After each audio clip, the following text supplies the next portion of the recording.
આજરોજ જૂનાગઢના ભેસાણ તાલુકાના ચુડા ગામે ચૂંટણી પ્રવાસ અંતર્ગત લોકસભા 13 જૂનાગઢ ગીર સોમનાથના ઉમેદવાર રાજેશભાઈ ચુડાસમા સભામાં ઉપસ્થિત રહ્યા હતા। આજરોજ ભેસાણ તાલુકાના ચુડા ગામે જૂનાગઢ ગીર સોમનાથ લોકસભા 13ના ઉમેદવાર અને સાંસદ રાજેશભાઈ ચુડાસમા ચૂંટણી પ્રવાસ અંતર્ગત સભામાં ઉપસ્થિત રહ્યા હતા। ચુડા ગામ અને આજુબાજુના ખાખડા હળમતી નવી અને જૂની ગુંડાળી સરદારપુર મોરવાડા ગામના આગેવાનો અને ગામના લોકો ઉપસ્થિત રહ્યા હતા। આ સાથે ભાજપ જિલ્લા પ્રમુખ કિરીટભાઈ પટેલ, પૂર્વ ધારાસભ્ય હર્ષદભાઈ રીબડિયા, ભૂપતભાઈ ભિયાણી, જિલ્લા પંચાયત સદસ્ય કુમારભાઈ બસિયા, તાલુકા પંચાયતના ઘનશ્યામભાઈ પટોલિયા, જયસુખભાઈ વઘાસિયા તેમજ તાલુકા પ્રમુખ ગાડુભાઈ કથિરિયા, ઉમેશભાઈ બાંભરોલિયા, પ્રવીણભાઈ સોજિત્રા સહિતના આગેવાનો અને તાલુકાના જિલ્લાના આગેવાનો તેમજ આજુબાજુના ગામના સરપંચો પણ ઉપસ્થિત રહ્યા હતા।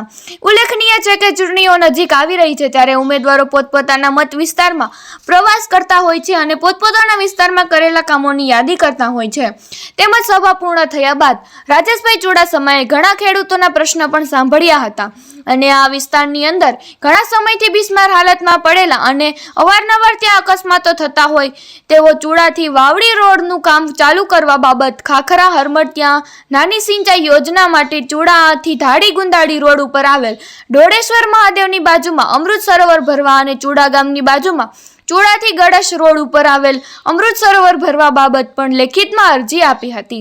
અને રાજેશભાઈ ચુડાસમાએ આ બધી અરજીઓ સ્વીકારી ઘટતું વહેલી તકે પૂરું કરી કામ ચાલુ કરવાની પૂર્ણ ખાતરી આપી હતી। JKS ન્યૂઝ ગુજરાતી સાથે પંકજ વેગડા, ભેસાણ।